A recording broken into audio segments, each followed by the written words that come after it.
खासदार बजरंग सोनवणे यांनी देखील आता अगदी सुरेश धस यांच्यासारखीच आक्रमक भूमिका घेतली आणि मुंडेंवर निशाणा साधला। पुढच्या बातमीकडे, धनंजय मुंडेंवर अजितदादांनी कारवाई करण्याची मागणी करणारे भाजपचे आमदार सुरेश धस यांच्यावर आता राष्ट्रवादी काँग्रेसचे प्रवक्ते सूरज चव्हाण यांनी टीका केली।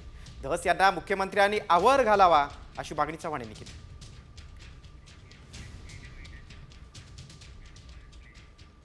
सौ चूहे खा के बिल्ली हाच को चली म्हणतात ना, तसा काहीसा प्रकार काल परवा हे आकाचे आका आले, म्हणले जे जे दोषी असतील त्यांना फाशी द्या, पण आधी नीट वागायचं कोणी सांगायचं।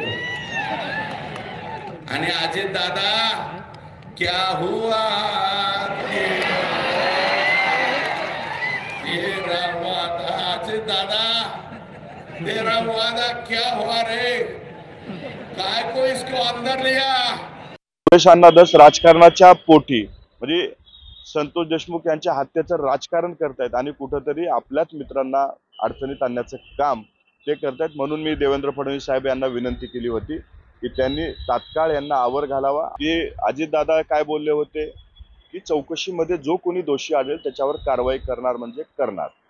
मग चौकशी चालू असताना सुरेश अण्णांनी अजितदादांना का प्रश्न विचारावा, का हुआ तेरा वादा म्हणून, म्हणजे तुमच्या गृह खात्यावर विश्वास नाही का, की गृहमंत्र्यावर विश्वास नाही याचं